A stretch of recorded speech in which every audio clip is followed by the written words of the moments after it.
Welcome to our first ever interview for On the Road of Recovery. We're here with Joshua Gates from Cleveland, Ohio. First off, thanks for coming out to talk with us today. No problem. If it's okay with you, we'll just dive right in. Tell me about your childhood. I grew up with my mom. I didn't know my dad until I was about 8 years old. And then he came into my life and I started seeing him, and some things had happened. So I moved out of my mom's house in with my dad for the remainder of my childhood. So my mom had an alcoholic incident and she kind of freaked out. Cops were called. So I had just started getting to know my dad. It was fun to go over there because I'd only see him every so often. And I just couldn't take my mom's alcoholism at that point. So I wanted to move in with my dad. It was more fun and it seemed more safe at the time. Okay. And you said you were about 8 years old at that time. I met my dad when I was about 8 years old, but it wasn't until I was about 12 or 13 that I moved in with him. Okay. And how old were you when you started drinking for the first time? It took a while. It wasn't until I was about 15 or 16 till I started using for the first time. I was the last one out of all my friends to start using. And yeah, about 16 years old. And how did that make you feel? Do you remember why you started? Was everyone else doing it? There's a little bit of peer pressure involved, but at the end of the day, I had a lot of problems at home. And I just remember one day I was just like, screw everything. And I just decided to try it. I smoked weed for the first time. And I just remember my problems just went away when I started smoking. Do you feel like it was get worse over time? The problems at home or the problems with addiction? The problems with addiction. I couldn't see it at the time. My friends were smoking every single day. It took me a while before I got to an everyday use. But looking back on it, it was definitely a problem. I didn't see it as a problem at that time. I was kind of blind to it all and naive, but it didn't take long before I did become a everyday user and start experimenting with other drugs and things like that. Okay, so you started experimenting with other drugs. Mm-hmm. And how old were you when that started happening? So when I went to college, when I was 18, I started experimenting with psychedelics, started experimenting with cocaine, Molly, ecstasy, and a lot more drinking involved. But I definitely always went back to smoking. Smoking was just the number one thing that I always did. But then I started touching on all those other things as well. Did you experience any consequences during that time? Yeah, I went to jail. That'll do it. Yes. So yeah, it was drug related. I started selling drugs at 16 years old. And then when I went to college, I thought I'd stop, but I needed money. I was broke. I was eating pizza and ramen noodles every single day. So I'm saw what everybody else was doing, saw that the drug dealers were shitty. So I'm just I'm going to be a drug dealer and try to make some money. Backfired on me. Somebody owed me a bunch of money. I ended up going and beating his ass. And then I went to jail for that. So drug related, money related for drugs. So is that how you supported your habit then? Selling. Yeah, was the main way that I supported my habit. Okay. Did you ever feel like you couldn't stop? Was that mental obsession getting the better of you?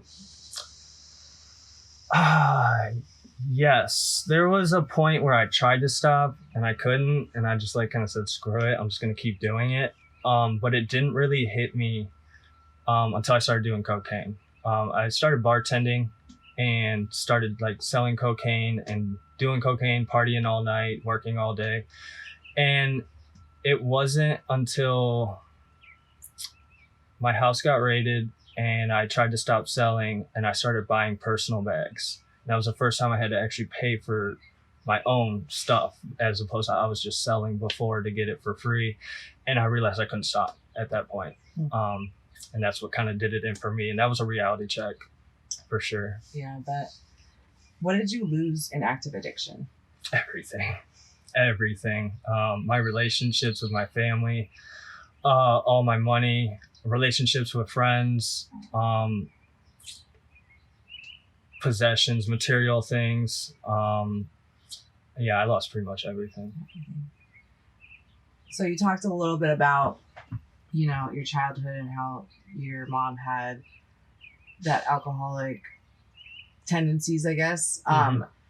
Do you think, were you using for any specific reason? Like, were there any events in your past or any trauma that drove you to drink or use? So originally I was like one of those kids that just said I would never use, just because I saw that in my mom and also in my dad. But my dad kind of had more fun with it. But we didn't have like a close relationship. When I moved in with him, he kind of just left me alone. He would go and travel out of state and stay for long periods of time. So I'm 16 years old, kind of taking care of a house by myself. And so I felt like he just wasn't there for me, and I kind of had a lot of freedom, and I had problems because he wasn't there for me. I didn't have somebody to like ask for advice, and I'm like 16 years old and I'm like going through all these different things that I need answers to, and he wasn't really there for me. And I just, the trauma of possibly that, not really fitting into in school and things like that, being bullied, kind of like led to, me smoking, I think, as well. Got it. There is a lot of people in, You want to stop it? Or no, we're good now. There's a lot of people in recovery or who's had a drug addiction problem who have been diagnosed with another mental health illness. Mm-hmm. Have you ever been diagnosed with anything? Yeah. So when I went to detox, I was really depressed because I had just gone on a long binge. So when I ended up going to Highland Springs for detox, and they told me I had depression and anxiety.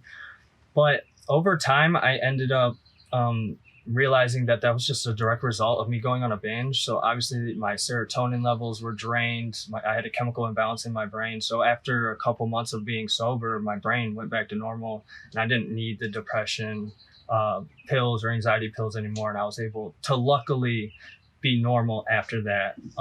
But if I had gone any longer, I probably would have definitely had some more mental illnesses. Right. So how long have you been sober now? Almost 2 years. 2 years. Yeah. Is this the longest time that you've stayed sober? Yeah. Have you tried before? Yeah, it took me about a year to finally give up and stay sober. I quickly had consequences after every relapse, and I just realized that I just couldn't do it anymore. So is that your kind of moment of clarity? I guess you tried and you just I give up. Like you were just. I tried everything to like still smoke weed or still drink, but that ended up just leading right back to the hard stuff and instantly having consequences. And I just realized trying to be sober and then going back out, you're kind of on this fence and you're like, do I want to stay sober? Do I not want to stay sober? And then you just kind of realize that when you don't stay sober, your life is a million times worse. And you realize being sober, your life just gets better. So how do you feel being 2 years sober? I feel amazing. I'm able to do whatever I want today. I'm able to have those relationships back that I lost. I don't have that obsession anymore to drink or use. And that I could have just asked for that to go away, but I've gotten so much more in return as a direct result of being sober. That's awesome. What do you do to maintain your sobriety today? I do a lot. So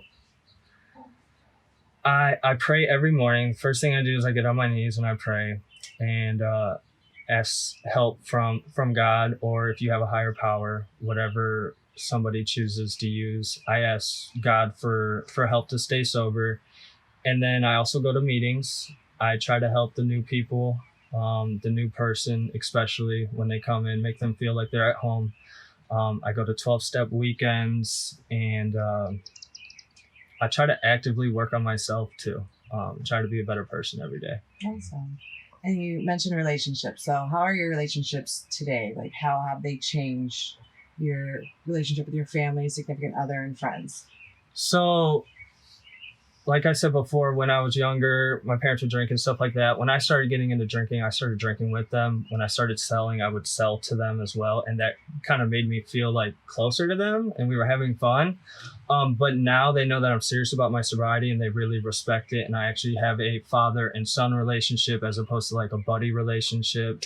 Same with my mother. I have a little sister as well that's 18 years younger than me. I may be able to babysit her today and watch over her. I'm also engaged to beautiful woman. So my relationships have definitely gotten a lot better. And I have friends today.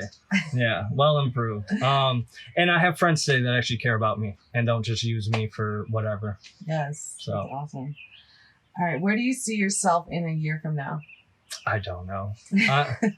There's so many different things. I kind of just take it day by day.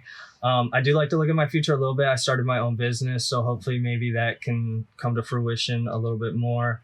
I definitely still see myself doing the things that I'm doing today, but just, I don't know. I really don't. And that's okay. Yeah, it definitely is. Good answer. All right, we'll talk about feelings now. Are you happier? I am. I'm a lot happier than what I used to be. Can you describe a certain feeling that you have received through sobriety?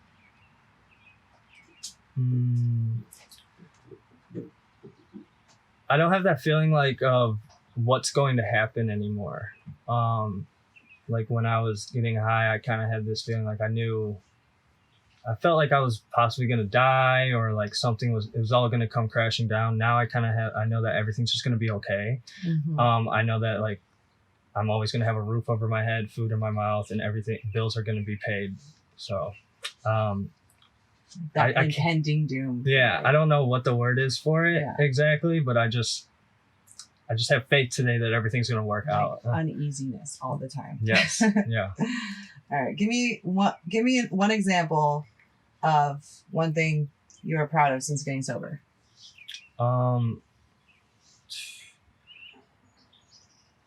That's a tough one. I'm proud of being able to go back to school and chase my dreams and my goals again. Kind of going back to the way I was before I started using. Like I have that ambition again and I'm able to chase those dreams and set goals and reach them. Like starting my own business, getting closer to my family, being able to help people as well. I'm pretty proud about that. Mm-hmm. If I can say something that helps somebody to stay sober, like that's one of the best moments that you can have. Yeah, absolutely. So it kind of brings me to my next question. Can you share some examples of things that you have been able to do in recovery that otherwise you would not have been able to? Vacations, family. Yeah. Like I just went whitewater rafting. I definitely wouldn't have even had the money to do that if I was still using. I do go on vacations. I like to go on random road trips all the time. I'm able to go to the amusement park, go to ride roller coasters. I'm able to work and actually like my work today and not hate it. So yeah, there's a lot that I'm able to do today that I wasn't able to before. What do you do now? I do roofing. I sell roofs, but then I also have my business on the side. And I make pictures for people that are like kind of in plastic, but you can't see what they are until you shine it to the light. So a lot of people in recovery, when somebody passes away, I'm able to like put their picture on something and give it to them kind of as a gift. So I get like a little bit of gratification out of that. Very cool. What have you learned overall from your addiction? Not to go back to using or drinking. I know today that I am an alcoholic, and if I start using again, I could possibly die, and I might not come back, and I would lose everything again if I didn't die. So I've learned that through my addiction, and I've learned that being sober is a million times better. I can have fun sober, and I'm young, and I was scared to like get sober young. I thought I wasn't going to be able to have fun, but I'm able to have fun today in sobriety, and that was like the main thing for me. Yeah. How old are you? 26. Okay. Do you have last question, do you have any words of hope that you would like to share with someone who is trying to get sober? You are your best critic. You know what using has done to your life. And I would say if you want to get sober, give it an honest shot. Don't give up early. Don't get frustrated. And it can be hard the first couple of months, but you will be so grateful what you get in return. You really will. Cool. Okay, well, thanks for coming out. I appreciate it. No problem.